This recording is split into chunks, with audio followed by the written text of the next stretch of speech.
1974 नवंबर की रात, long island, New York, 112 ocean Avenue. इस घर में रोनाल्ड डेफ्रियो जूनियर ने अपने माता पिता और अपने 4 भाइयों को नींद में ही मार दी। 6 लाशें एक ही रात में। और सबसे खतरनाक बात, किसी ने भी कोई चीख नहीं सुनी। पड़ोसी सोते रहे जैसे इस रात ना पूरी दुनिया ने आंखें बंद कर ली थी। 1 साल बाद जॉर्ज और कैथी लुत्ज अपने 3 बच्चों के साथ उस घर में रहने आए। उन्हें पता था कि इस घर में इतनी हत्याएं हुई है, लेकिन घर सस्ता था। इंसान तो यही सोचता है कि जो हुआ सो हुआ, हम नई शुरुआत करेंगे। लेकिन 28 दिन बाद अपना पूरा सामान वैसे के वैसे छोड़ कर ना ये अपने फैमिली के साथ भाग गए और वापस कभी नहीं लौटे। लेकिन 2 लोग थे जो इस घर में आए। उनका नाम था एड और लॉरेन, अमेरिका के सबसे पॉपुलर पैरानॉर्मल इन्वेस्टिगेटर्स। और जब ये घर की दहलीज पर पहुंचे ना, कुछ ऐसा हुआ जो उन्होंने आज तक नहीं बुलाया। आज इस वीडियो में हम उनकी कहानी सुनेंगे, उनकी ज़ुबानी। दिसंबर 1975, चैनल 5 के फेमस एंकर मार्विन स्कॉट ने एडन वॉरेन को फ़ोन किया। उन्होंने कहा कि इस केस में ना मुझे आपकी ज़रूरत है, क्योंकि इस केस में जो भी इंसिडेंट्स हुए हैं या जो भी सिनारियो है ना, वो मेरे समझ के एकदम बाहर है।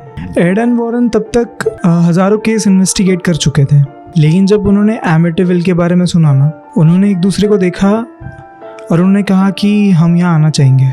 जब उन दोनों ने जॉर्ज लुत्ज की हालत देखी, वो दोनों शॉक हो गए, क्योंकि मरीन कॉर्प्स में जिन्होंने अपनी सर्विस दी है, जिन्होंने असली वॉर्स, असली वेपन्स ये सब देखा है, जो मेंटली फिजिकली इतने मजबूत है, जो कभी वेपन्स या दुश्मन से नहीं डरे, लेकिन उनकी आंखों में इस बार एक ऐसा डर था जो किसी दुश्मन या किसी बंदूक के लिए नहीं, तो एक ऐसी चीज़ के लिए था जिसे तुम देख तो नहीं सकते हो लेकिन महसूस कर सकते हो, और उसको महसूस करना काफ़ी डरावना भी हो सकता है। जब एडन वॉरेन जॉर्ज से मिले तो जॉर्ज ने एक शर्त रखी कि मैं उस घर से ना 4 ब्लॉक दूर रहना चाहता हूँ, वहाँ से आप अपने आप आगे चले जाना। जॉर्ज की पत्नी कैथी लुत्ज ने बताया कि जॉर्ज ना हम जब से घर पे रहने के लिए आए ना, तब से काफ़ी बदल गया था। वो 3:15 को उठता था एग्जैक्ट टाइम पे, और वो किसी से भी कुछ भी बात नहीं करता था। वो बस चलकर नीचे जाता था और वो कई घंटों तक फायर प्लेस को घूरता रहता था। जब उसे कुछ पूछने जाओ, वो कुछ भी जवाब नहीं देता था। उनका बिहेवियर है ना, वो काफ़ी अजीब हो गया था कुछ दिनों से, और उनकी जो तबीयत है वो भी ख़राब रहने लग गई थी। उनकी बॉडी काफ़ी वीक हो गई थी। कोई उनकी बॉडी को देख के बता ही नहीं सकता कि इस बंदे ने कभी मिलिट्री में अपनी सर्विस दी है। उनकी बातचीत होने के बाद एड और वॉरेन ने उनके घर की चाबी ली और वो घर की तरफ चल दिए। एड, लॉरेन, मार्विन स्कॉट और उनकी टीम उस घर पर पहुंचे। तब तो उस घर पर कोई भी नहीं था। जो जॉर्ज का सामान वगैरह था वो सब यहाँ वहाँ पर पड़ा हुआ था, और घर भी अबैंडन था काफ़ी टाइम से। अब इन्होंने अपनी इन्वेस्टिगेशन शुरू की। एड सिर्फ पैरानॉर्मल इन्वेस्टिगेटर नहीं थे, तो वो एक रिलीजियस डिमोनोलॉजिस्ट भी थे। इसका मतलब वो जानते थे कि किसी भी एनर्जी के साथ कैसे बात की जाती है, कैसे उसको प्रोवोक किया जाता है, कैसे उसकी आइडेंटिटी जानी जाती है, और सबसे इम्पॉर्टेंट, कैसे उससे बचा जा सकता है। एड ने आज तक 10,000 से ज़्यादा केसेस सॉल्व किए थे, लेकिन एमिटिविल काफ़ी अलग था।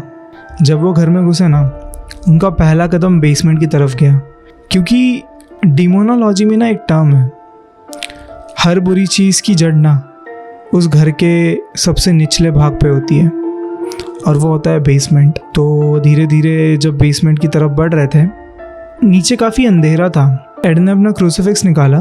डिमोनोलॉजी में ये एक प्रोसेस होता है जिसमें आप घोस्ट को इनवाइट करते हो, और इनविटेशन का आंसर हमेशा आता है। एड अपने शब्दों में ये कहते हैं कि मैंने कमांड किया और उस कमांड का जवाब आया, लेकिन वो जवाब ऐसे आया जैसे मैं एक्सपेक्ट भी नहीं कर रहा था। वो कह रहे थे कि मुझे ऐसा लग रहा था ना किसी ने मेरे ऊपर पहाड़ रख दिया हो। एकदम से बहुत ज़्यादा वेट उनकी बॉडी पे आ गया था। वो ना धीरे धीरे ज़मीन की तरफ बढ़ते जा रहे थे। उनके कंधे, उनकी पीठ पूरी तरह से भारी होती जा रही थी। वो कहते हैं कि ऐसा लग रहा था जैसे मुझे कोई जला रहा हो। मेरा दम घुटने लग गया था, और अगर मैंने अभी कुछ नहीं किया ना तो इसमें मेरी जान भी जा सकती है। इसी की वजह से एड ने ना तुरंत रिलीजियस रेजिस्टेंस बोलना शुरू कर दिया। ये एक तरह की प्रार्थना होती है जिसे वो एनर्जीज थोड़ी वीक हो जाती है। उन्होंने अपनी पूरी स्पिरिचुअल एनर्जी उसमें लगा दी, और उस वेट का असर ना धीरे धीरे कम होने लगा, लेकिन पूरी तरह से गया नहीं था।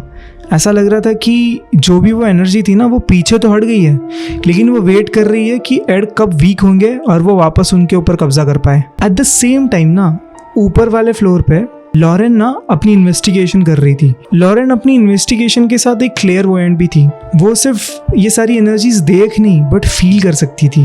वो किसी भी हॉन्टेड प्लेस या किसी भी हॉन्टेड जगह पे ना वहाँ की जो एनर्जीज है वो कहना क्या चाहती है। अगर आप लॉरेन के शब्दों में सुनो ना तो उन्होंने कहा कि मैंने हज़ारों हॉन्टेड लोकेशंस देखे हैं, हज़ारों एनर्जीज को फील किया है, लेकिन जो एमिटिवल है ना वो इन नॉर्मल प्लेसेस की तरह था ही नहीं। वहाँ पे एक ऐसी एनर्जी थी जिसकी ताकत कोई भी नाप नहीं सकता। लेकिन लॉरेन को पता नहीं था कि नीचे एड पर क्या बीत रही है। वो अपनी इन्वेस्टिगेशन कंटिन्यू करते गई, लेकिन ना उन्हें अभी एक एनर्जी फील होने लग गई थी। वो जैसे जैसे ऊपर जा रही थी ना उनके कदम जो है वो भारी हो रहे थे। उन्हें ऐसा लग रहा था कि कोई तो ताकत है जो उनको पास आने से रोकना चाह रही है। वो बढ़ रही थी स्विंग रूम की तरफ, जिसके बारे में उनको आज तक किसी ने भी कुछ नहीं बताया था। जब वो उस कमरे के पास पहुंची ना, उस कमरे को देखकर वो जगह पर ही रुक गई। उन्होंने कहा कि मैं नरक के दरवाजे पर कभी खड़ी नहीं हुई थी। उस दिन मुझे ऐसा लग रहा था कि मैं दरवाज़ा खोल दूंगी ना तो मैं नरक में कदम रखूंगी। आप सोच सकते हो जिन्होंने इससे पहले एनाबेल डॉल, कॉन्जरिंग हाउस ऐसे केसेस सॉल्व किए हैं, वो ये कह रही है। मतलब उस जगह की एनर्जीज कितनी स्ट्रांग और कितनी नेगेटिव होगी। जब लॉरेन ने अपना इन्वेस्टिगेशन कंटिन्यू किया ना, लॉरेन ने एक चीज़ और फील की थी जिसके बारे में उन्होंने ना किसी पुलिस फाइल्स या किसी इन्वेस्टिगेशन फाइल्स में बताया। उन्होंने फील किया था उनके सामने ना डीफियो फैमिली के डेड बॉडीज़ पड़े हुए, हर कमरे में, हर बिस्तर पर, जैसे वो उस रात पड़े हुए थे। लॉरेन ने कहा कि जो मेरे अंदर ताकत है ना, उसने मुझे ये भी बताया कि ये हत्या रोनाल्डो ने की है। उसको किसी ने एज अ पपेट यूज़ किया था इन सबको मारने के लिए। और रोनाल्डो ने खुद भी ये कोर्ट में कहा था कि मुझे किसी ने आवाज़ दी थी, उसने मुझसे कहा कि कर दो और मैंने कर दिया था। लेकिन वो आवाज़ कहाँ से आई थी ये तो रोनाल्डो बता नहीं पाया। लेकिन इस घर से जुड़ा हुआ एक और राज ये था कि जो जॉर्ज की फैमिली है ना उसमें उनकी एक बेटी थी जिसका नाम मिसी था। अब जॉर्ज और उनकी वाइफ का कहना था कि मिसी का एक इमेजिनरी दोस्त था जिसे वो जूडी करके बुलाती थी। उसे वो खाना खिलाती थी। वो हमेशा कहती थी कि मैं इसके साथ खेलने जा रही हूँ। घर के यार्ड में वो उसके साथ खेला करती थी।